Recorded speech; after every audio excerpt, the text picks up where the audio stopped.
All right, everybody, I'm going to do this again because I kind of botched the other video. There's some sideways, some not. So here's the second video. I'll leave the other one up because I laugh and all that stuff. But here is another one, just so it's always right side up and it's not botched. And I'll do this again and walk through it. So one of the things I'm going to say right here is this. I will give it a real name this time. The 3n plus 1, then divide by 2 until there's no more 2's. There's something that goes with it called the Collatz conjecture that says that for any positive number n, this will always basically go to n equals 0 or 4 to 1, then back to 4 to 1, and it will never, that's the only loop in the positive integers, in the natural numbers. But there's no proof of it. In checking my own work from the previous video, I have found a couple things I feel like I'll be able to speak slightly more intelligently on it. There's several things in there that all work with 3n plus 1 and the divide by 2, and they just do it, right? 3 halves n plus 1 half, and they work with that function, which is fine. But I went a different way because I don't think n, I think n is actually shows limits of what it really is. And if you're a math person, you probably hopefully already started to figure out what that is by what I got written up here. My apologies if the 3 is a little cut off. I'm trying to stay out of the shot right now. Okay, so 3n plus 1. When it's an even number, you just divide by 2. When it's an odd number, when n is an odd number, you plug it in here, right, to make it even. 3 times an odd number will always result in an odd number, and then you add 1 to make it even. Everything I have seen just deals with that. It says things like the probability of n being odd is 1/2. And I'm actually going to sit here and say it's much, much, much, much lower than that. That's the maximum odds. N can be, I shouldn't say n can be odd, but that the result of that process, of this entire process, will be odd. It's the maximum, and I'll show you in just a little bit. I probably just botched the words on that. Hopefully the process will make more sense. So first of all, 3n plus 1 is a way to make an odd number even.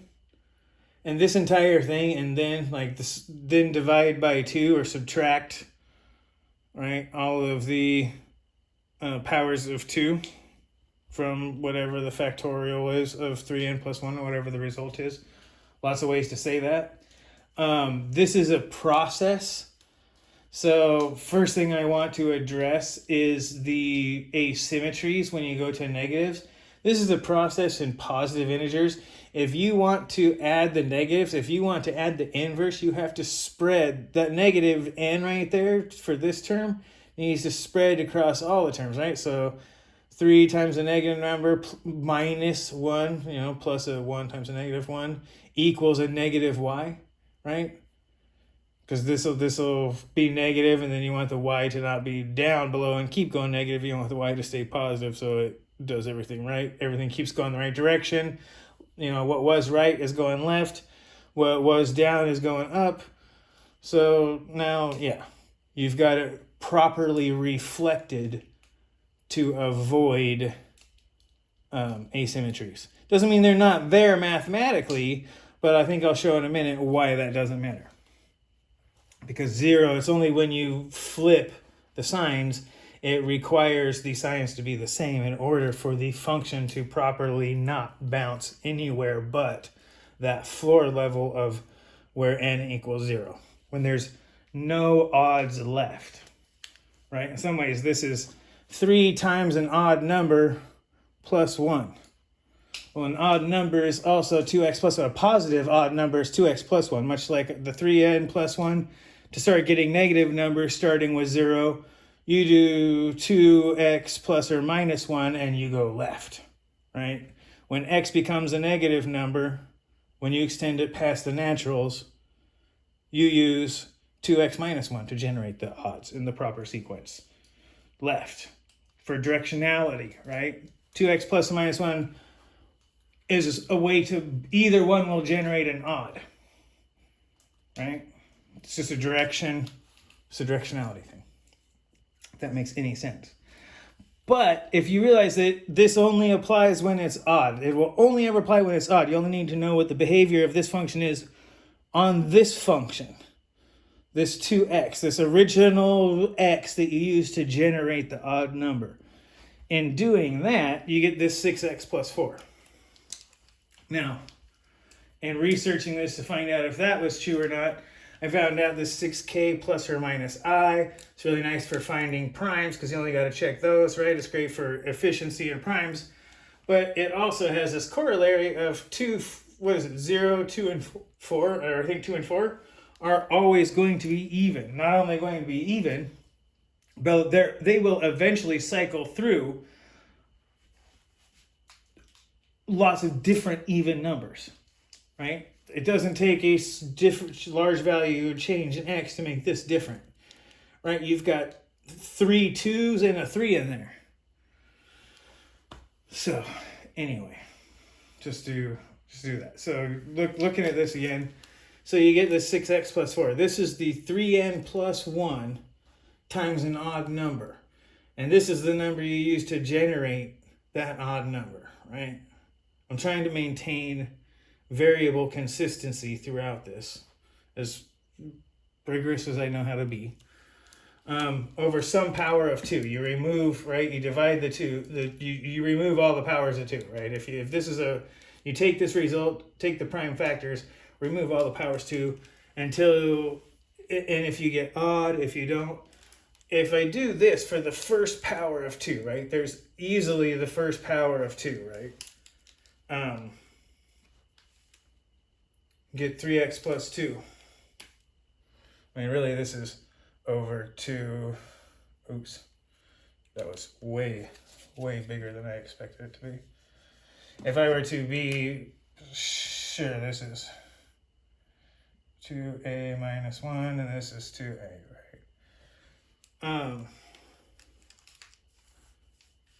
Whenever this x is odd, that you use to generate the odd number, it will always jump once up, right? We're going to just sit there for a second. Whether or not this is divisible by 2. I'm just going to leave that out and leave it be assumed, but I understand that there can be more than one power of 2. I'm just using this to simplify. Here's the thing. Whenever this is odd, right? Whenever n is odd, which is every time there's something fed to it, it's going to jump back up to an even number. But every time it's fed an even number, it will, and when you think about iterations of which part, because it's piecewise, but every time it hits an even number, it's going to reduce, right? It's going to keep going. The chances that it'll hit another even number are pretty good. They say that it's I don't think it's 50%, given that if it hits another odd, it's immediately going to jump up to another even. So the odds that the next number being even after an odd are 100%. But the number of times that it will be odd after an even is only 50%. Right? And it dwindles after that. And this shows that. Anytime that this thing is odd, once you get to an odd number, it gets to an even. Otherwise, it just keeps dwindling down to 2s. And I believe that's part of what the when the 3n plus 1 says. But the fact that it's really this 3x plus 2. If this is an even number, it just has to divide by 2 again. If x is even, it goes. If x is just is one power of 2 below a natural power of 2, right? 2 to the first, second, third, fourth, right? If it's one multiple of 2 below that, it will collapse down. This will always find a way to get there. Always. As they say, if it collapses down for any given one, it not only will, it's just a matter of how long. If this 3n plus 1 will always collapse, this function times the odds, what all stuff that's just on this divided by 2 should be the limit, the maximum of all of that.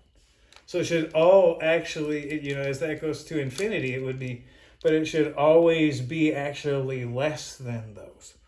Much less. Not just anything that goes to infinity. Those things that go to infinity are the upper bound, and this is why.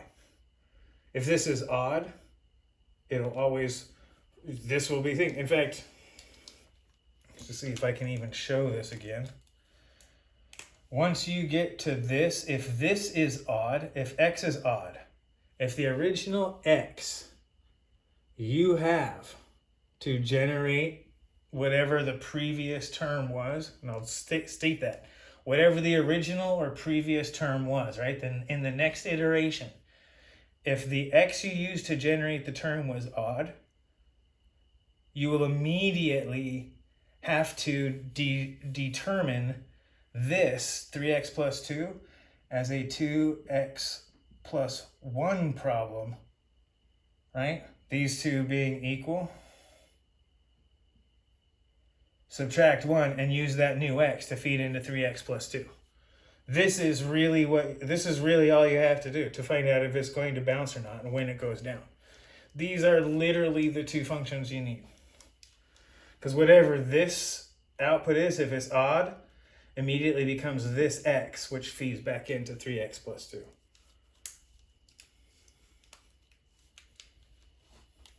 Always. Every time. For every value of x, which would be the positive natural numbers. And while the negative one is interesting, the reason why it has bounces is because the first division of 2, the first power of 2, leads you back essentially to the same values of 3n plus 1. When there's certain values of x that would equal, n, like 1, or there's several others where these terms can equal, you'll get a bounce, right? Where the drop can equal the first jump. Anything where the first, it's possible, right? So you can get bounces. If you want to really extend it to the negative numbers, you got to use the negatives on all, right? The n is going to be negatives only. X is going to be negatives only. So you generate the odds the proper direction, and then you use the algorithm in the proper direction for divided by 2, right? And then you get the 3x minus 2 and 3x minus 1. And this is true for all negative integers. This is true for all positive integers. If you do it the other way, you'll get results that bounce or are, outside of a process, though they are technically possible solutions.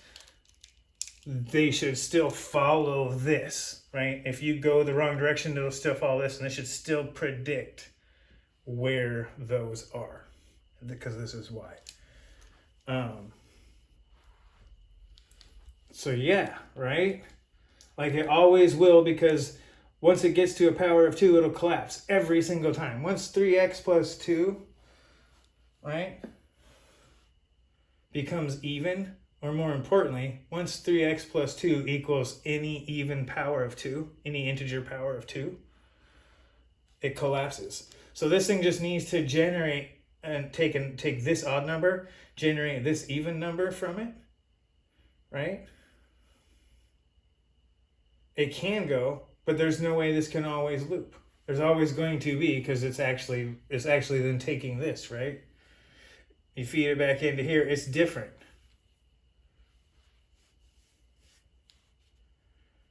You can use this because there's always going to be at least one power of 2. So you can actually use this. That will never loop together. This will never be the same number.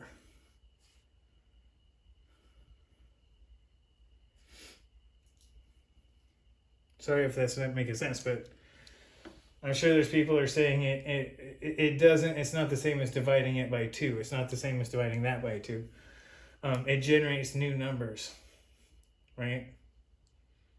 Previously, if you do a 2x plus 1 and do 3n multiplied by that, you'll get a different number than if you do the 3x plus 2. So this is actually always a different number. So it generates new ones. This number that was multiplied by 3 now becomes a bigger number that was multiplied by 2. So you get a bigger number, so you get more factors until you eventually reach a power of 2. That might be a long path, and I may be out of here. That might be a long path to reach power of 2, but all you have to do is hit 1, and it collapses. Boom! Down to the bounds. Anyway. As long as the domain is the naturals, you use the positive versions. As long as you include the negative integers, you'll need to maintain the piecewise definition of it, right? And reverse the entire process. You don't have to do the negative 2 because, well, you're essentially doing the negative y, right? You got a negative up here, so you'll get a negative. You're already using a negative x. Let's just put it that way. You're already using a negative x to a negative 2, which will equal, I believe you have to have a negative y. I think that's the only thing I'm missing here.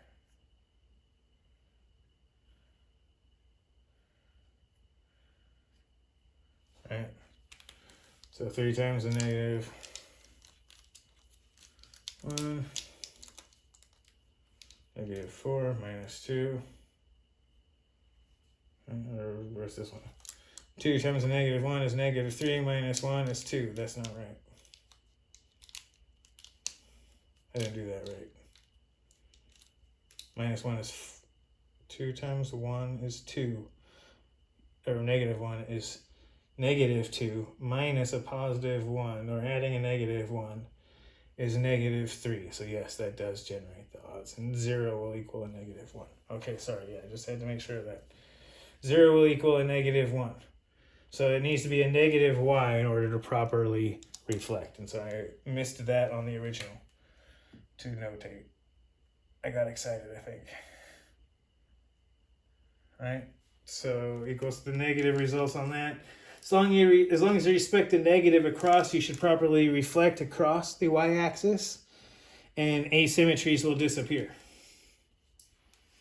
So as long as you respect the directionality of the algorithm or process and negate it throughout the entire thing, once you introduce the negative numbers into one variable or one term, you introduce them across, you will lose all asymmetries.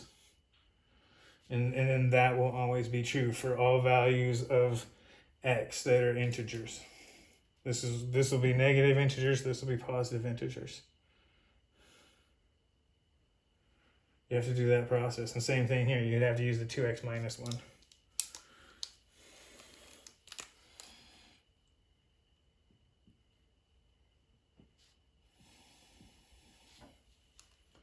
And that process itself should always tell you what's going to happen, right? If x is odd, whenever x is odd, you'll get this, and you have to recalculate with the new x until x becomes even, and then you divide by 2 until it no longer is, and then you do the calculation again. This will always reduce, right? Once it becomes odd, you get a whole bunch of new factors, but there's always going to be a 2 in there. Always at least 1, which will generate this 3x minus 2, which is different than the original 3n minus 1, or some version of it, some version of that multiplier. It's always going to be different.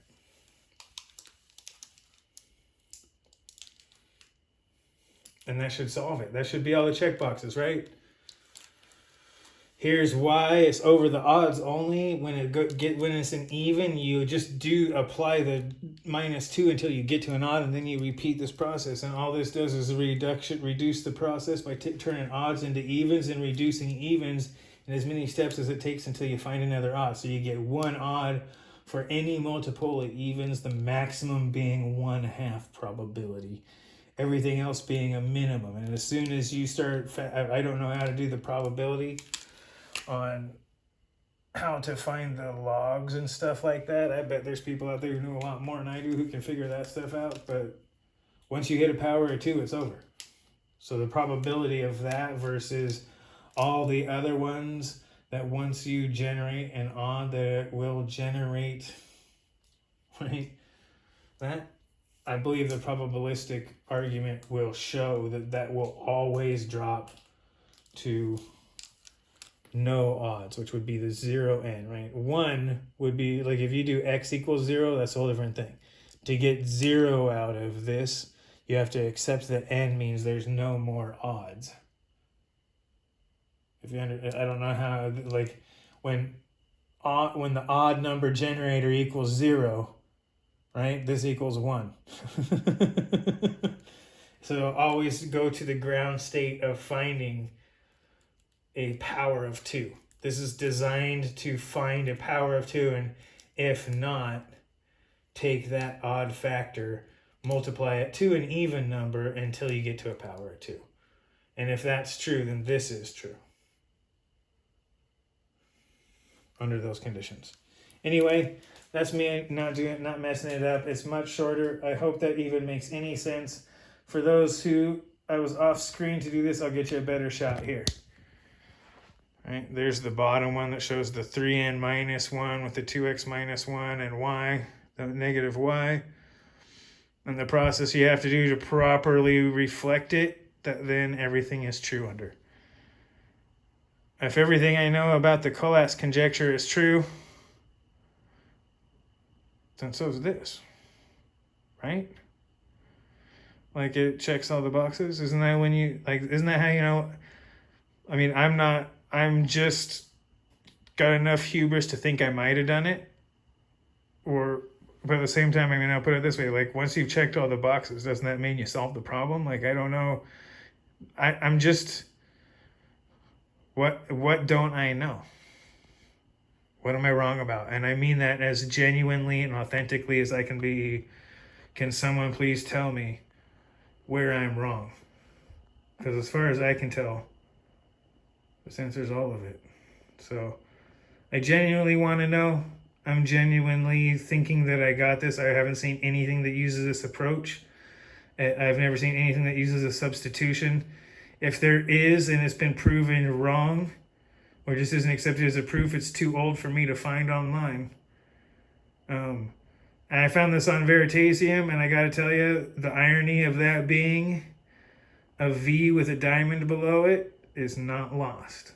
This is a really fun problem. One of my first remarks was indeed an elegant little cutie, and I still think it is.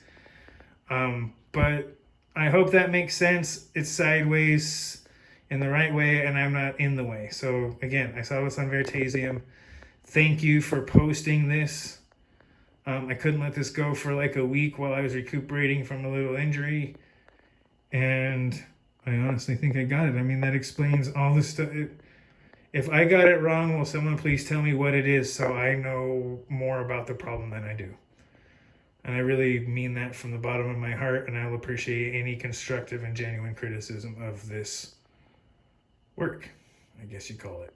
Anyway, thanks everybody. This is Drew from A Dose of Drew. Have a good one.